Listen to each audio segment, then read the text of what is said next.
Père et du Fils et du Saint-Esprit. Amen. Bien-aimés dans le Christ, nous sommes aujourd'hui dimanche, nous sommes au 14e dimanche du temps ordinaire. Et en ce 5 juillet, la parole de Dieu que notre Mère Église nous propose est extraite de l'évangile de Matthieu, chapitre 11, versets 25 à 30. En ce temps-là, Jésus prit la parole et dit: Père, Seigneur du ciel et de la terre, je proclame ta louange.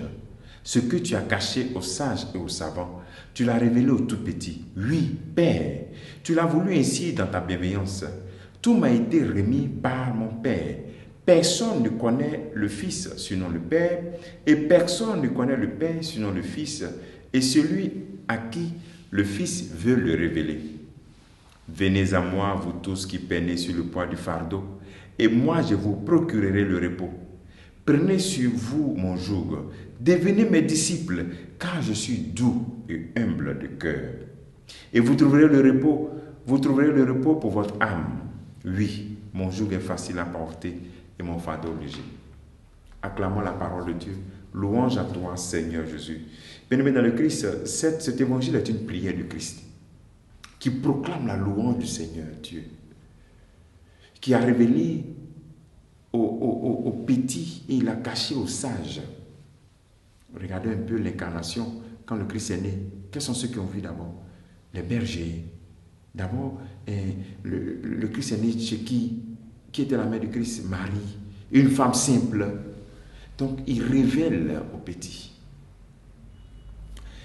D'abord, l'appel que le Seigneur nous fait en ce jour, c'est savoir nous tourner vers Dieu le Père et reconnaître, c'est nous exclamer devant les merveilles qu'il y a dans le monde.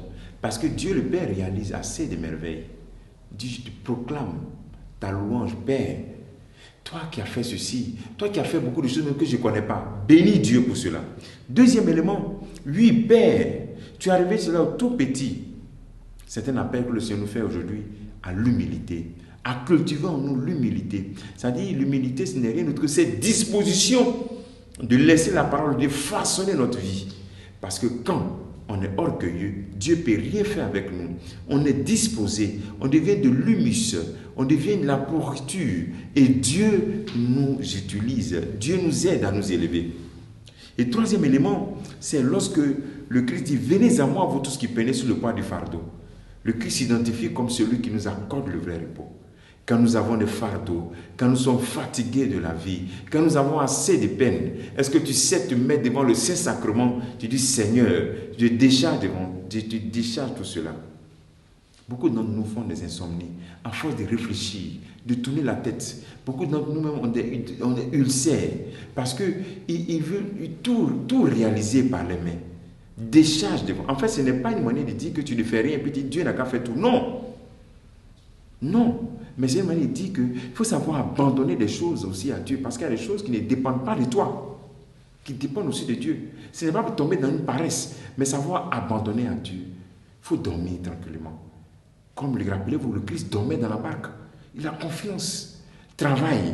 Bats-toi, comme si tout dépendait de toi. Mais en même temps, fais confiance, comme si tout dépendait de Dieu seul, nous disait Saint Augustin. Voici un peu la relation du chrétien. Il ne dort pas, il se bat. En même temps, il fait confiance. Venez à moi, vous tous qui peinez sur le poids du fardeau. Et enfin, pour terminer, il dit: je suis doux et humble. Devenez mes disciples. Donc, le chrétien est quelqu'un de doux, de humble. Souvent, quand on regarde les commentaires dans les réseaux sociaux, on voit qu'on est trop violent, agressif. On doit avoir des paroles douces.